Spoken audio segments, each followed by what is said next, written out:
What I love about this project is that it's budget friendly. We're starting with a toilet paper roll. All right, so we are gonna start with our toilet paper roll and we are gonna cut it down to about half this size. So I'm gonna use some scissors. So now that we've cut our toilet paper roll in half, I'm gonna be using this side here. We're gonna set this aside for now because we're going to move on to the next step. So I'm gonna be taking an X-Acto blade and I essentially want to create like a flat piece because this is gonna be sitting on the ground and I don't want it to be unstable. So what I'm gonna do is I'm going to take my X-Acto blade and I'm gonna extend it out and I'm gonna kind of start shaving part of this piece away. Okay, so now that this is able to stand on its own, what I'm going to be doing is I'm going to be attaching my toilet paper roll to the top. I want it to be directly over the base, so we want it to sit about right here. So I'm going to start by taking my glue and I'm going to go around the inside. I want it to kind of fall here. And I'm going to take my hot glue and kind of go around to the outside. And so I'm just going to continue to add glue around the surface, basically kind of completing the gap that I see in between the toilet paper roll and the foam round. All right, so now that this has been glued, I am still waiting for glue to dry a little bit, but we can start at the bottom of this and work our way up. So it should be set by the time we reach the top. Now I'm going to use an artist palette knife. I have kind of more of a wide spatula-esque one. But yeah, this is what I'm going to be using. So if we open it up, you can see it's pink. So I'm going to take a big heap of this and we're going to just start layering it on. And ultimately what I'm trying to create is a really solid surface. And I want to try and make the surfaces relatively even. But you don't need it to be perfect because we're going to be doing another step after this that's going to help kind of smooth the surface out. Once I've completed this, when we get a little further into this step, I'll walk you through some other pieces, especially when we come up here. But for now, we will just keep moving and I'll see you on the next step. So now we're at a point where we want to work our way towards the toilet paper roll. That's definitely a little more set. So it's kind of tricky. You're definitely going to get your hands covered in spackle. So don't worry, nothing bad's going to happen with spackle on your hands. But if you choose to do this with gloves, it makes sense. Now that this is dried a little bit, it's not fully dry, as you can see, it's still relatively pink. We can start tackling the top part of this. So we're going to do essentially the same thing, but I'm going to start by going over the exposed base of the toilet paper roll. So you can see I'm kind of covering it there. We want this to look kind of blended. We want it to look pretty seamless. And like I said earlier, it does not need to be perfect. We are going to be doing another step once this is all dry to really even out the surface and make it look really nice. So I let this dry for about 24 hours, and as you can see, it is completely white now. It's no longer pink.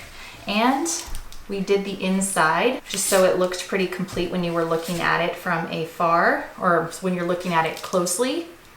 I just wanted it to look very cohesive and nice. So what I'm going to do now is I have a sanding block that I've already used. So the sanding block is a little dull, so I'm going to be using some 220 grit sandpaper. I'm going to wind it around the block.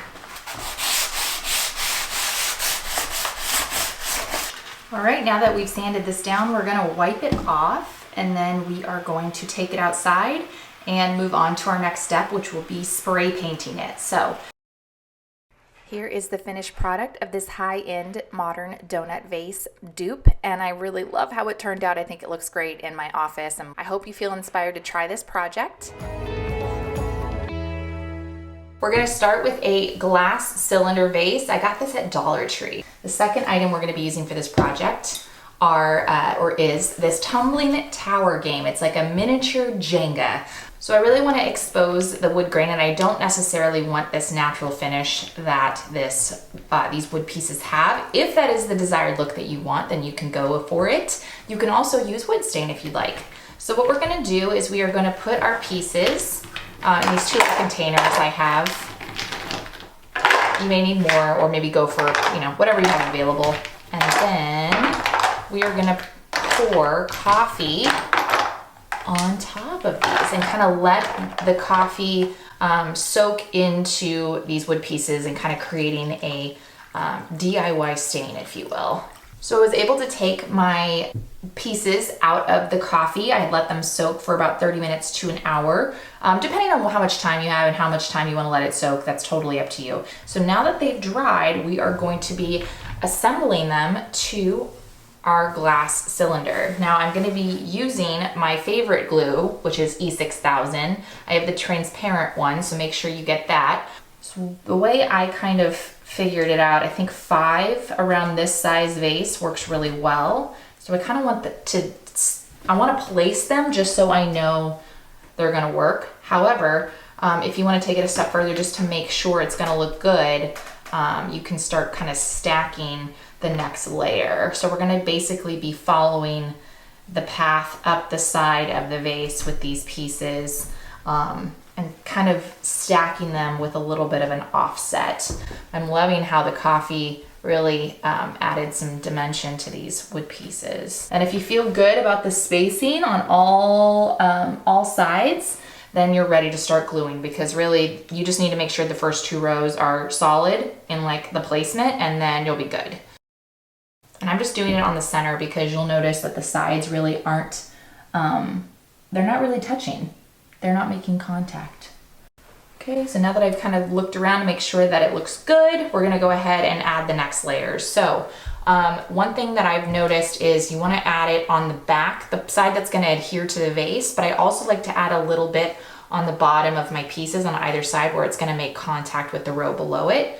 And that's essentially what the rest of this process is gonna look like. We're just going to continue this pattern all the way up the vase. So we'll be back when we come a little bit closer to the top to finish this vase project.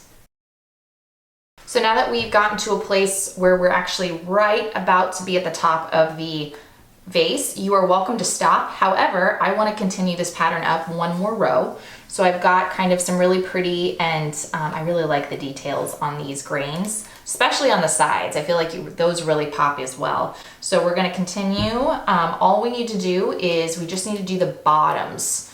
So we're going to continue this all the way around. And one thing that I really like to pay attention to with this project is just making sure that each row that you're stacking is lined up. That's what's really going to make this look really cool when we're done, just because you want those straight lines. And there you have it. This is my finished vase on the mantle in my living room. I absolutely love it. It was very easy to make and very budget friendly. I hope you enjoyed this project. Thank you so much for watching Home Talk, and I will see you next time. Bye.